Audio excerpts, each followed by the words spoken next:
Hello, and welcome back to the platform where we turn everyday users into confident digital professionals. If you're new here, make sure you subscribe if you're seeing this video on my YouTube channel, and you can as well follow me as well on LinkedIn and Facebook, and I'm also on X, formerly Twitter, because every session is designed to equip you with practical digital skills for today's world, and I don't want you to miss any of them. So let's get started. I'm going to share my screen in a jiffy.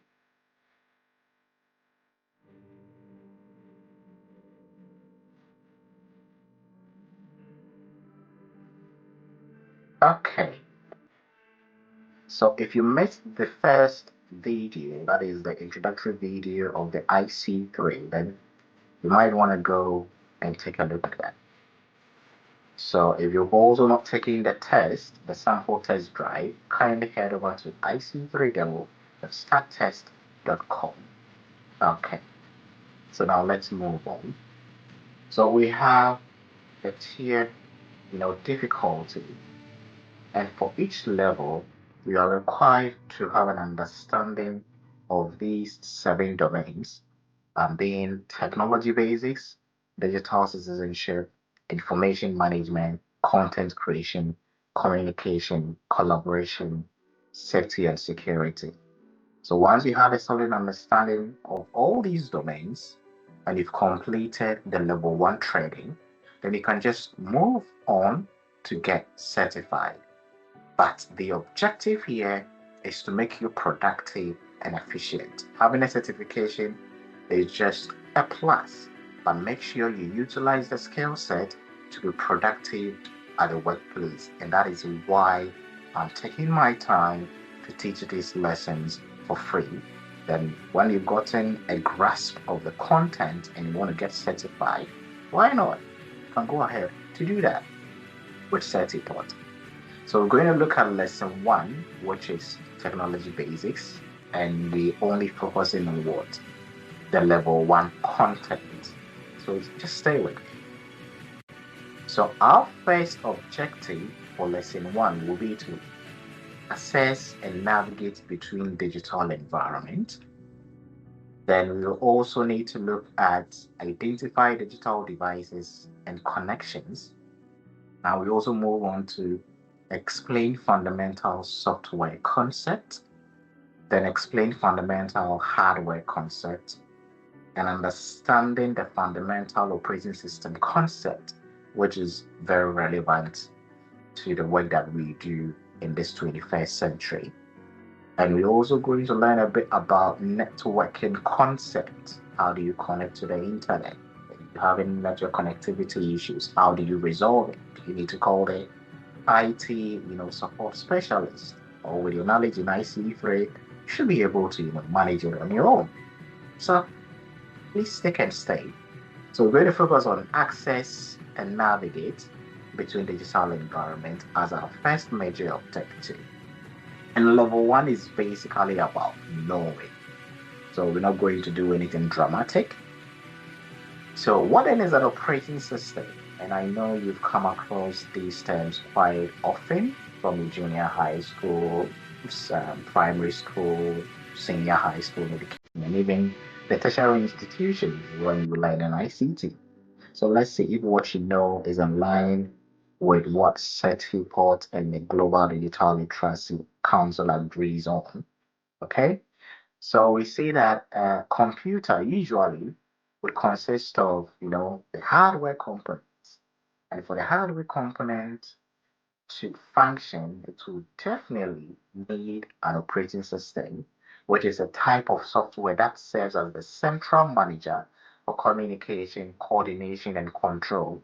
So if you've got, let's say, a printer, you issue a command to print.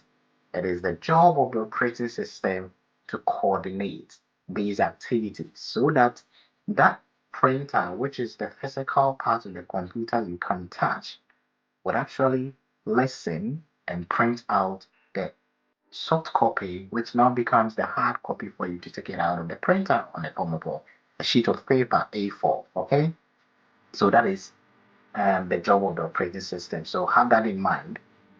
And we also say that the OS is a program which consists of a sequence of coded instructions that guides the computer in performing tasks. So software encompasses all programs that run a computer, including operating systems and application programs. Yeah. So software, in broad terms, includes the operating system and the application, programs. So we'll delve deeper into that as we move along. So application programs enable productivity by allowing users to perform specific tasks such as creating documents or browsing the internet, and they rely on the operating system to manage hardware interactions. So if you want to browse the internet, you need to use Google Chrome, Microsoft Edge, Firefox, Netscape Navigator, Safari. So it is specific for that particular purpose, but you will need operating system to manage it for you. So I believe you're getting the drift. So it manages the hardware and the other application programs that runs on your computer system. Okay. So if you didn't understand that, you can leave a comment and maybe I can throw more light on that in my next video. So this is just a simple illustration. We've got a lady here trying to, do some magic, type. So the lady probably is using, let's say, Excel, which is the application program. And the application program is being managed by the operating system. And, we got our hardware, the motherboard, and all the bits and pieces. They communicate, it comes back. Then the user can see, okay, I added cell A to cell B. And the central processing unit will come in, do the calculations, send it over, and you can see it on your screen. So it is the OS, which is the boss, that's managing everything that is happening on your system. I believe it's clear. Good. So as you use an application program, it interacts with the operating system. So this PowerPoint presentation and the Microsoft Teams meeting I'm using to record this lesson is all being managed by the operating system.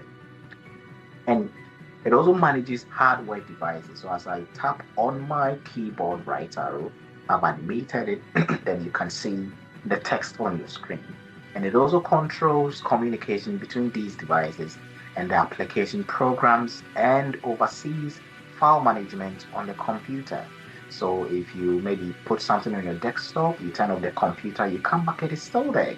You put something into a partition drive, you turn it on, you come back, it is still there.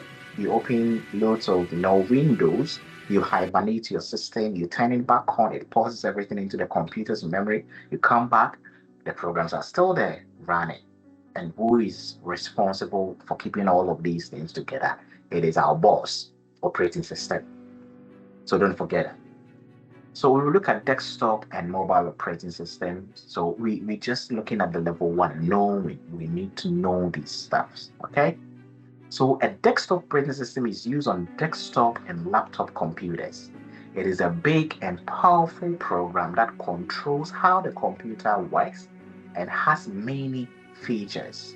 So we've got desktop computers. So we've got operating systems like the Windows 7 or Windows 10, and now we've got Windows 11. And Windows 10 is even, they are refusing support. They all want us to upgrade to Windows 11. But once you get to know how to use one, transferring knowledge from one OS to a higher version shouldn't be a problem. Then you have the operating system additions, which determines which features are available, like Windows Home, the professionals, or the enterprise and the businesses. So you can choose from several operating systems. Some prefer Windows, others like the Mac OS, and some also use Linux. So it's just a matter of preference, but they do the same job, manages your system, okay? So almost all operating systems have a desktop.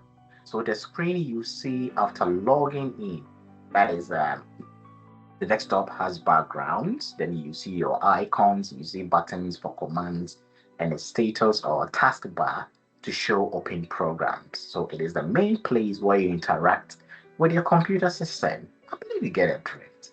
Yeah, that's it. Then we also have mobile operating systems. So now we are used to using our mobile phones, our tablets. So they developed mobile operating systems for these handheld devices. Okay.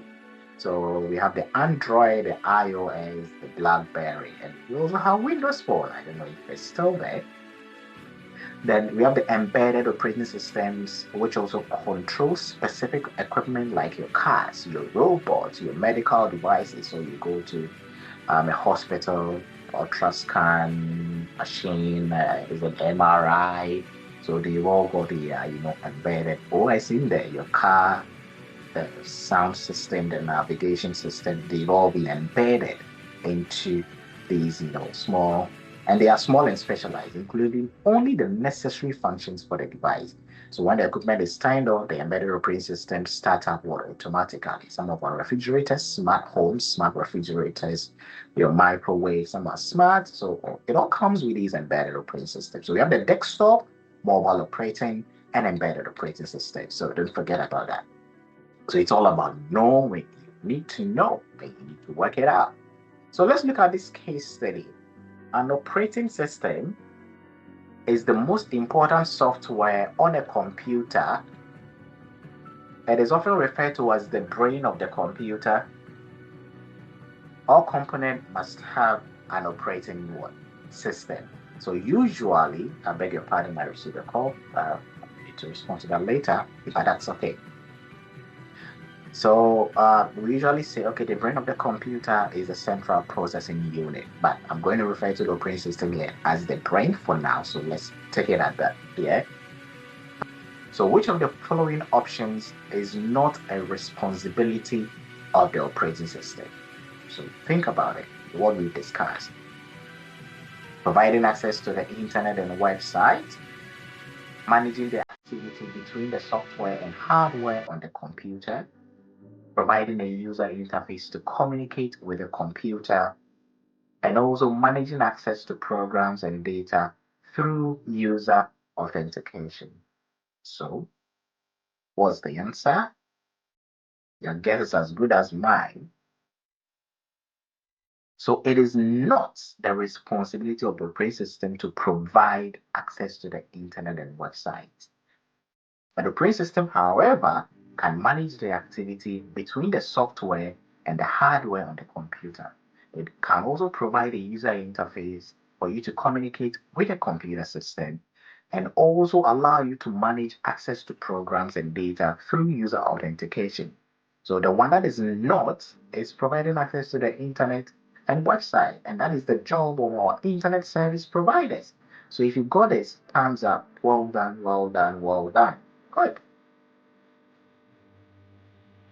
So now we will move on to level 1.1.2, where we will meet our web browser. So I'm going to end the lesson here. So stick and stay, don't go anywhere. See you in the next lesson.